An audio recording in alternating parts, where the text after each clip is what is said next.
Well, who would have thought Mike Prater would have been the one to class things up here with the attire on a Thursday morning? BJ Rains, Bronco Nation News Live, BroncoNationNews.com. Welcome on back. It's Thursday, and that means it's our chat with Mike Prater, KTIK 95.3 FM, The Ticket. You can read him in the Idaho Press. Broadcasting live today on the social media channels of Bronco Nation News, but also greetings to those of you watching on the Facebook, Twitter, and YouTube pages of 95.3 FM, The Ticket. So appreciate all of you for joining in, whether you're watching this live or on delay. And Mike, we see you with the Row Paint hat there in the rowpaint.com studios. You're dressed up today, man. I got the hat on backwards. I feel a little out of place today, man. I watch the Jay Tuss stuff every time you have Jay Tuss on. I feel like I need to upgrade my clothing game. So put on a jacket today. No, I wish I could dress like Jay Tuss, but I have another commitment later on tonight. So, once a year I throw on a jacket, but I'm never going to lose the hat, BJ. As a matter of fact, I like your look a lot better. The funny thing is, it's actually a Final Four hat here, Prater, that I got at the tournament while we were up in. But the problem is my big ass head; it doesn't fit properly on the front, so I had to go with the back. It's like the only way it fits right now, so that's kind of why we're stuck doing it that way. But I saw you with that hat on the floor as we were doing the practice session that day, and you told me to go up on the concourse to get some merch, and I went up there, and the line was too long, so I didn't get any merch. So I dig the hat, BJ. I dig it. You saved yourself $40 if you didn't buy this hat. And like I said, I should have tried it on. I should have tried it on before because I either got the kids model or I have a bigger head than I thought I did, which is pretty big. But either way, it's Thursday, Mike, and we kind of been, we had. And by the way, with the attire, Johnny's the one with the shirts. Everybody likes the shirts Johnny wears. So I don't know if none of us will be able to reach that level, I guess. No, that's the level of cool that we'll never understand, BJ. What's so we had Johnny on Monday, we've had Jay on Tuesday, we had Bob on yesterday, and we've kind of had some similar topics and kind of wrapping up the basketball season and looking ahead. And I know you wrote about it in the Idaho Press, and so we kind of saved the best for last year in terms of the opinions of kind of putting a bow on this season and moving ahead to the offseason. Next week we'll get back to spring football for a couple weeks, the next couple of weeks here. But as you look at this basketball season, Mike, and obviously huge decisions looming for a couple of guys that we're going to talk about, but just your overall thoughts. We haven't had you on since the season ended, and obviously that everybody knows what happened in the Memphis game, but you take the good of the regular season, the Mountain West regular season, postseason championships, the 27 wins, obviously a disappointing finish against Memphis, but what are your overall thoughts on the season? BJ, I'm going to say something I've probably never, ever said before, and if I have said it, I haven't said it in a long time. I miss Boise State basketball.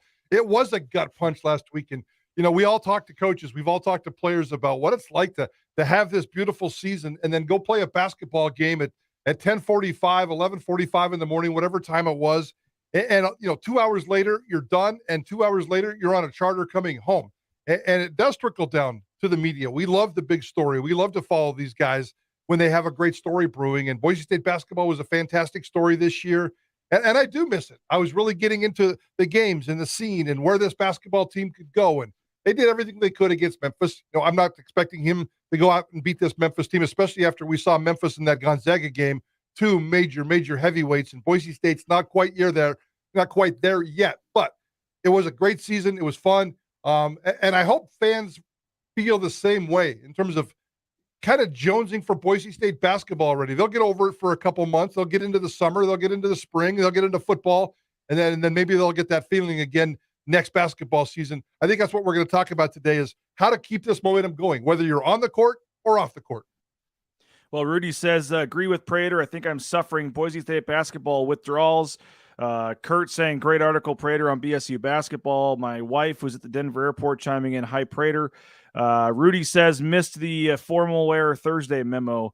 But yeah, maybe we'll make that a thing here, Mike. But what for you is the biggest? You have the takeaway, obviously, of what they did this season. But I know it's 1 year, and how do you build past this? And I think you were the one. I read a couple different articles about it, but I think in your column you talked about some of the better seasons they've had were followed up by not so great seasons the following year. What do you see in terms of the I guess the synopsis of what you wrote about, but just in general, how they keep this thing going? Yeah, that's the magic question right now. And I'm not sure I have the answers. I have a lot of ideas and stuff, but over the last 5 years, there has been I wouldn't say a disturbing trend. That's way too strong, but there has been a trend with this Boise State basketball team. You win 23 games, the next year you win 13, then you go win 20, and then you win 19. I know that's not a big drop off. And then obviously this year with 27. And basketball is a very cyclical sport, as you know, in terms of one or two guys can make a difference. And if you lose one or two of those guys, you're kind of in rebuild mode.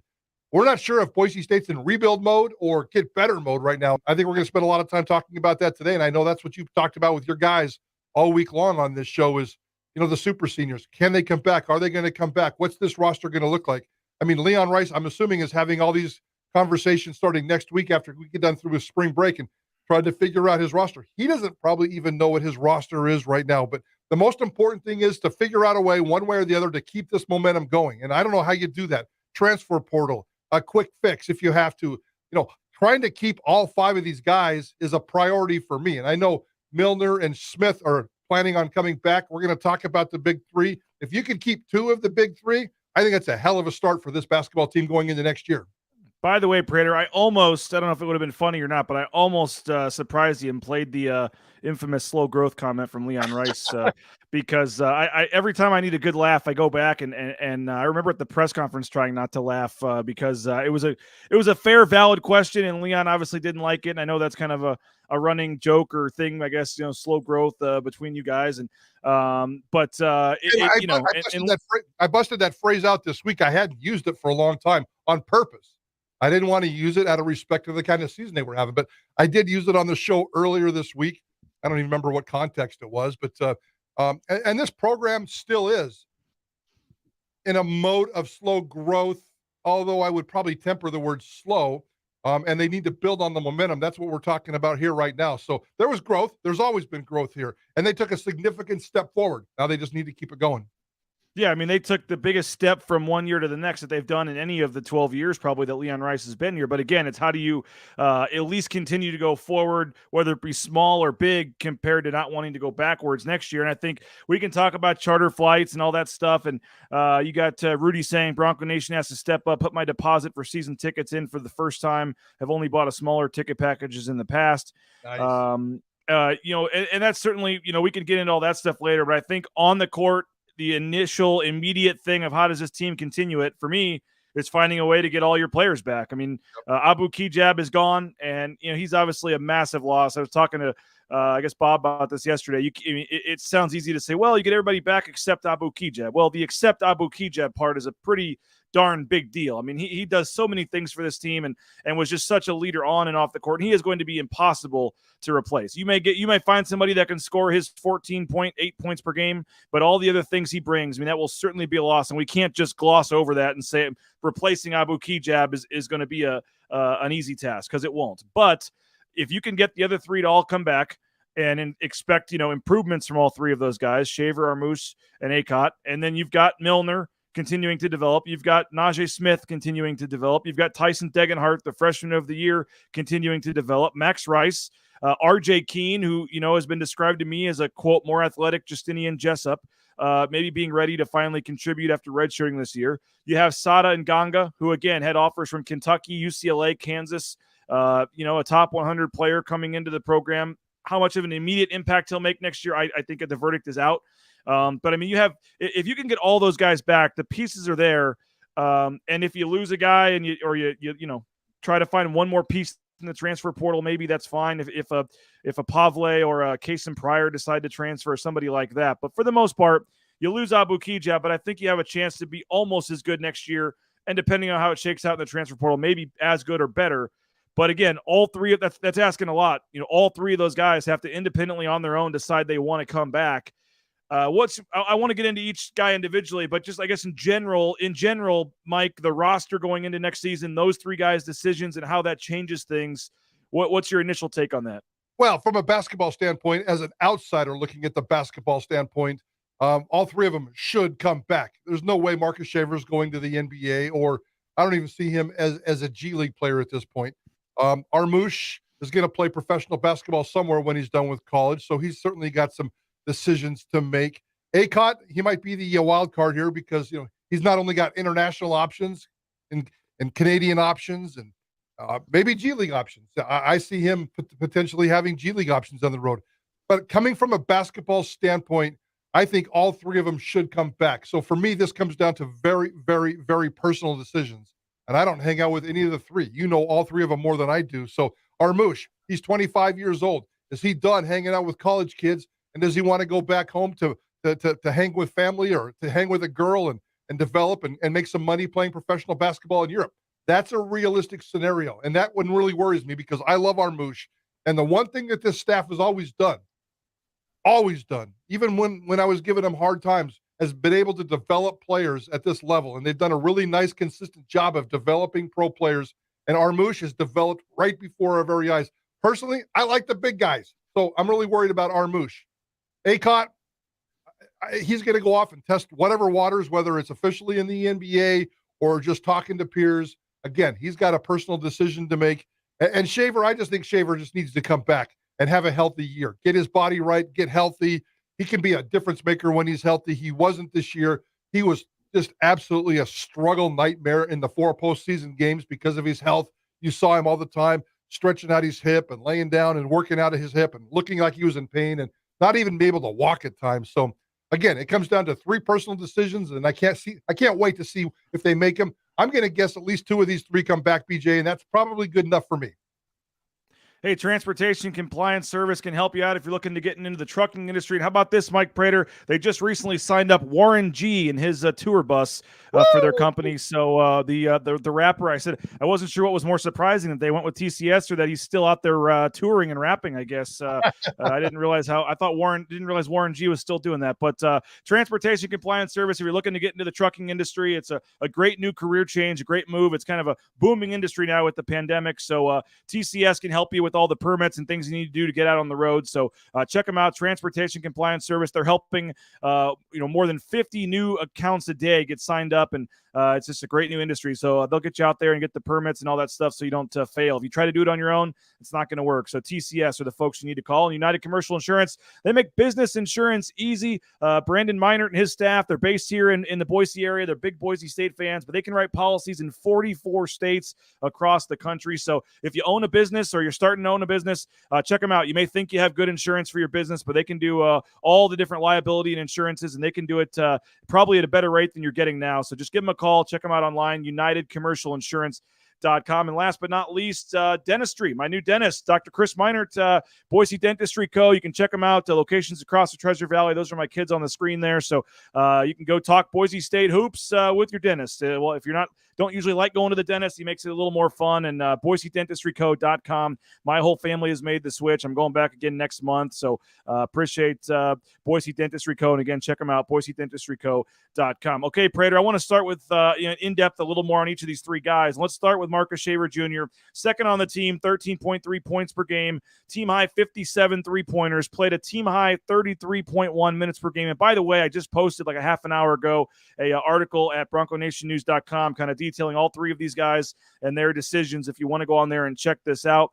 But Prater, you're right. I mean, he had those, the big shot Shaver and had those 4 big games where he had the 3-pointers and the 2 in the 48-hour span, Utah State and San Diego State. But and things were going so well and he was rolling. But those last 4 games, as you said, once he got to the Mountain West tournament, only 7 of 39 from the field, 17.9%, 1 for 14 from 3-point range in the final 4 games, which I know you've detailed on the radio. 1 for 10 in the loss to Memphis, only had 4 points. You'd think he'd want to finish on a better note. On a personal note, his family did move to Boise. They were able to see almost all of his games. You mentioned him, probably not having, of the 3, at least of USA basketball, I think Shaver has the smallest chance of that. And so you would think maybe that he wants to keep playing in college as long as possible, let his family see as many games as possible before he goes and starts some sort of international pro career overseas. You would think that would maybe lean to him coming back, and particularly the finish to his season, not going great down the stretch for him. Maybe he wants a better taste in his mouth leaving here. But again, he could go right now and get a paycheck to play basketball somewhere in Italy or Spain or somewhere overseas, and he may be ready for that. We got to remember these guys are all not only super seniors potentially, but they all redshirted and sat out a year. So these are all 5-year college players. I would assume we know the ages of the other guys. I would assume Shaver's 22, 23 years old as well. And so with Shaver in particular, strong start, rough finish. I do take the family aspect into account. I talked to his stepdad down at the Mountain West tournament, and just we saw some of those games where he had 30, 40 people in the stands. you would think, right, another year maybe of that would be appealing to him as opposed to starting right away overseas. I would think so. I mean, I don't want to speak for him, but it seems like that for me, especially with the way he ended. He's not going to make a decision based on his last 4 games of his college career, even if it left a bad taste in his mouth. He's probably looking at being smarter and looking at a bigger picture than that in terms of his potential and what he can do and what he can do for his family and go off and make a living. So I think he could come back and get better. He got better before our very eyes, and I think he could get better in college and make himself marketable. Marcus Shaver, I think, can play himself into a USA basketball career, professional career. Probably never at the NBA level, but he could be a G League player. We've all seen plenty of G League games when they were here in Boise, and we know what the level's like. And I can easily see Marcus Shaver out there on a G League court doing what he has to do. So let's see.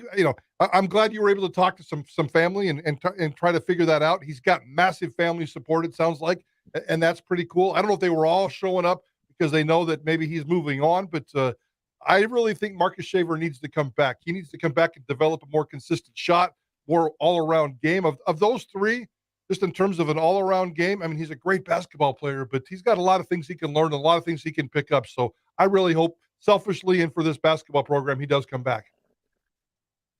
And I listed him first, Mike, because he is the one that I think of the 3 is most likely to come back if I had to put some sort of ranking on them. And I do apologize again if the internet's a little skippy, Mike. I left my Ethernet cord in Portland, so we're going off Wi-Fi for another day. I hope to have that fixed by next week. I had a horrible time. I don't know what was worse in the first half, Boise State's performance or my Wi-Fi there at the Moda Center. But I had a Ethernet cord, which, like, the Mac, it's smart of Apple, but they make you buy a separate cord that connects the Ethernet cord to your laptop, and I have been unable to get a new one yet, and I forgot it, so I apologize if the Wi-Fi is spotty, but we're working through it today. Mladen Armouche is second, and I truly think he's 50-50, Mike. I put him in the middle because I truly feel like his decision could go either way. 8 rebounds a game, 7.1 points per game. Obviously, rebounding and defense, his main contributions to the team. Graham Ike limiting him in the Mountain West tournament. Nathan Mensah only had 4 points in the title game. He had 11 games with at least 10 rebounds. He was the top offensive rebounder in the Mountain West, 111 offensive rebounds. That's more than 3 per game. He had some great games, Mike. The 22-point, 19 rebound game against Utah State. He had a 16-point, 13 rebound game against Wyoming in the conference tournament. 2 games, he had 10 offensive rebounds all by himself, which is just crazy to think about this year. But he had some games where he pretty much disappeared and was a non-factor too. There was a game against Fresno State where he had no points and 2 rebounds. Against Tulsa, he had no points, 4 rebounds. There was a game against Air Force where he had 5 points, 4 rebounds. We can go down the list. So he had some great games, some games where he didn't really contribute. You mentioned, he's got a long, lucrative professional career at some point back home in Serbia.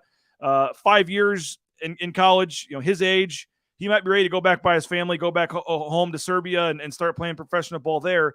But, maybe he feels like another year to develop and try to improve his numbers. Maybe he's enjoying here in, U.S. For another year. There's rumors that maybe he has a girlfriend in the United States if that might, sway him one way or the other. But for me, I think I lean towards Shaver being the most likely to return.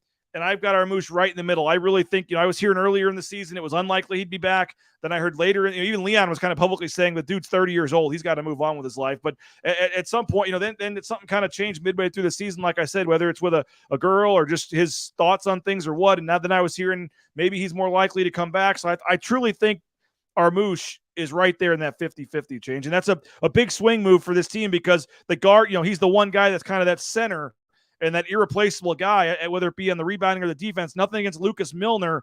I'm not sure he's ready to start and play 30 minutes a game for this team. Yeah, I would thoroughly agree with that. And it's funny, as you were talking there, I kept thinking to myself, before you mentioned the GF word, the girlfriend word, I kept thinking to myself, I wonder if Armouche has a girlfriend. And because sometimes it really does come down to that.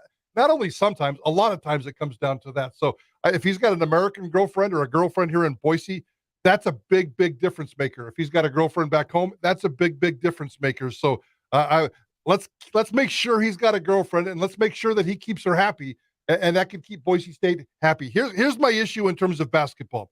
Like so many other players on this team, he finished the season beat up and hurt and was really a mess at one point. I think it was his ankle and maybe a couple of other things.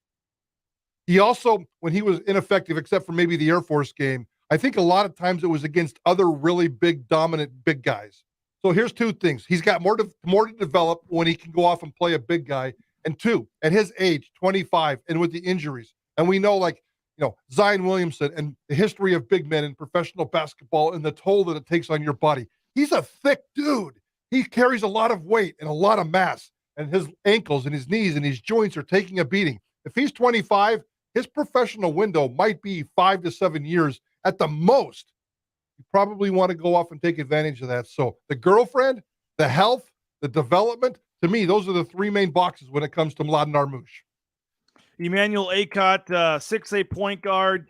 I thought he really kind of took a step forward and flourished this year, Mike. Second season playing, obviously, after transferring from Arizona. Third on the team, 10.6 points per game, 55 three-pointers. So he was second on the team, but only 2 3-pointers made behind Shaver for the team lead.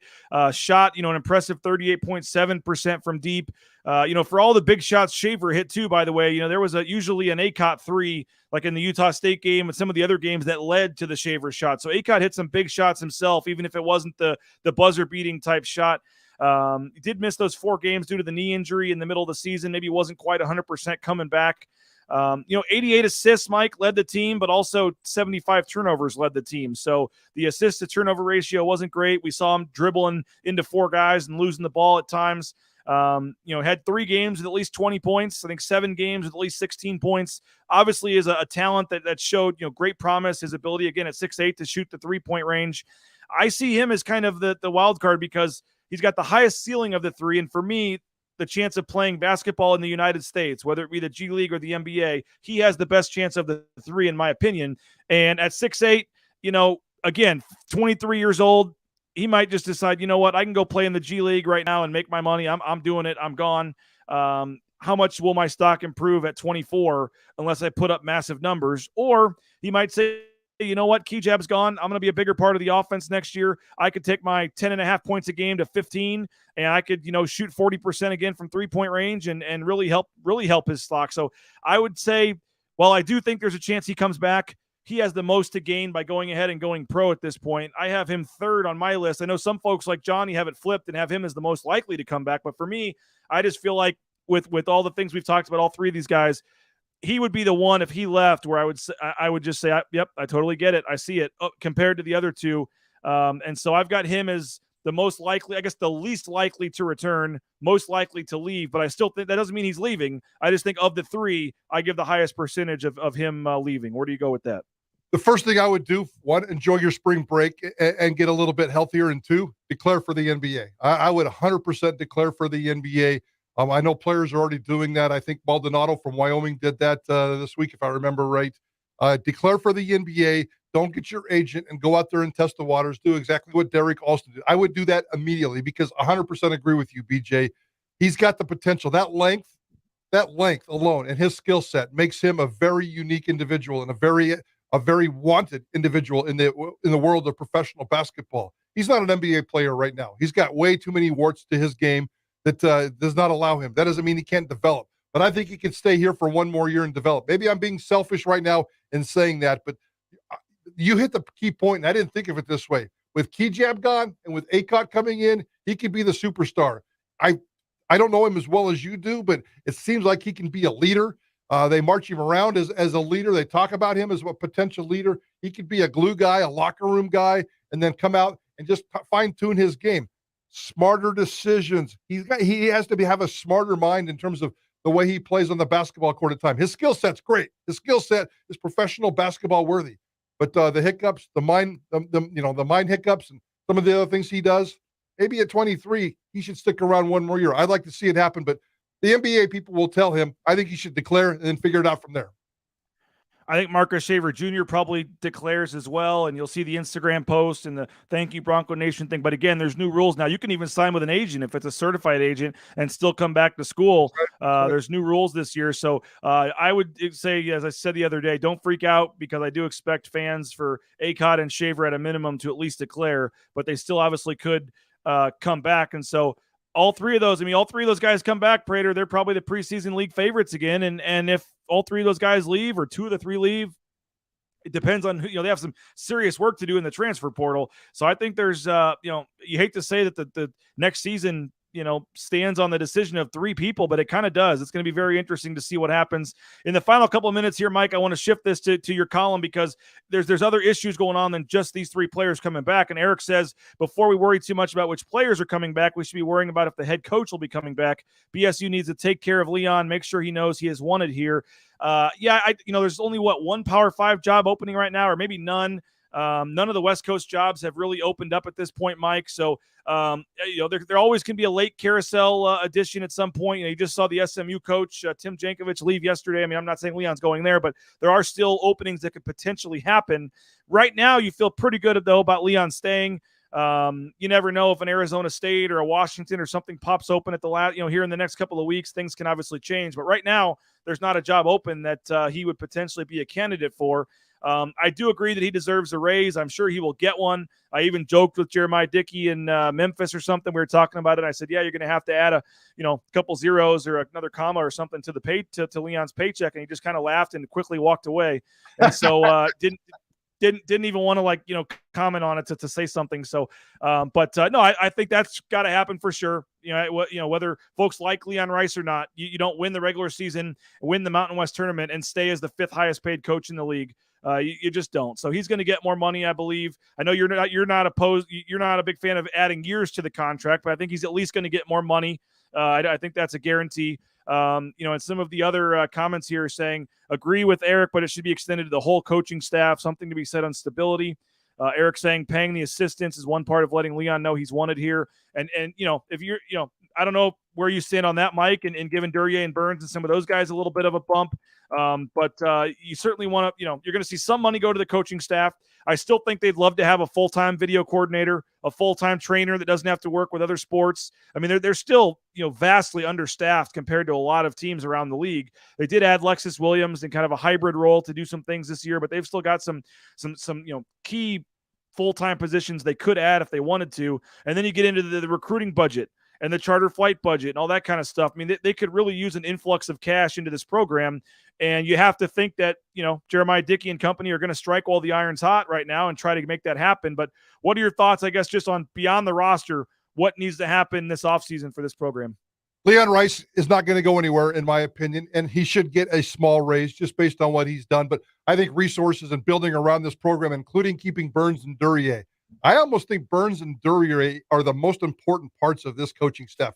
No disrespect to Leon Rice, who I've kind of been hot and cold with, but those are the guys that kind of keep Mr. Scatterbrain together. And sometimes Leon Rice can be kind of a little bit scatterbrained to me, if you ask me. And those are the guys that really, the offensive and defensive coordinators that are really part of this staff.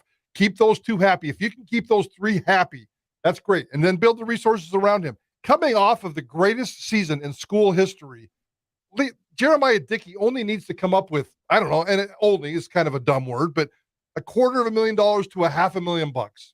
And if he could spread a little of that to the head coach, a little bit to the staff, and then drop $200,000 or $300,000 into the resources of this basketball program, we're not talking a lot of cash here, BJ. $500,000 to run a major Division I NCAA tournament style basketball program. Jeremiah Dickey should be able to raise at least that and get a nice cushion. Give everybody a little bit of praise for what they did, but I think all 3 of these coaches need to stay. I think Leon Rice is not going anywhere. I'd be shocked if Duryea and Burns both stick around. Those guys could be marketable somewhere. Head coaching experience, coming off of what they did, smart guys, marketable guys. I think maybe keeping Burns and Duryea are the 2 most important things this offseason. Well, and you mentioned raising money from donors and stuff. I do think they're probably going to have better, season ticket sales and things going into next season, so they can probably count on a bigger revenue from the ticket sales, whether it be getting past COVID a little further or just the success of the team and all that. So that's probably going to help next season as well. Mike, we're out of time. I appreciate it. We had some more comments on here that we don't have time to get to. Folks, actually, this guy says, I agree with Prater about Acott developing a little more Sada in the starting lineup. Probably not right away. We'll see. No, we'll try to continue this next week. We'll get back to some football talk as well. This 30 minutes goes pretty quick, Mike. Appreciate your time. And 3:00 today, we'll be listening. KTIK app, KTIK.com, 95.3 FM. You and Johnny and JP got another strong show on hand, I assume. Yeah, we're going to talk a little college basketball, a little March Madness, a little Gonzaga, a little few other things. And then tomorrow, just a quick program change for you. 4:15 tomorrow. BJ with Idaho Sports Talk, and myself and Johnny. So 4:15 tomorrow, usually on at 4. And I BJ, got bumped for some big star, right? Some big star bumped me off. You got bumped for a tree fort punk rocker, BJ. I gotta be transparent here. You got bumped 15 minutes for a tree fort punk rocker. He had to go off and do some kind of punk rock thing. So we adjusted your schedule. I know you're a can't miss part of our show. So adjust accordingly. 4:15 tomorrow, Idaho Sports Talk. BJ Rains, we're looking forward to it, my friend. Well, that's why I'm kicking you off now, because I've actually got a punk rocker coming on right now next for an interview. So appreciate it, Mike. Thanks so much for your time. Thanks to JP for helping us get on the air here, and we'll be listening 3:00 today, man. Thank you, buddy. Appreciate it. There he is, Mike Prater, KTIK 95.3 The Ticket, and we'll talk to you later. Jay Tuss tomorrow at 9 here at Bronco Nation News.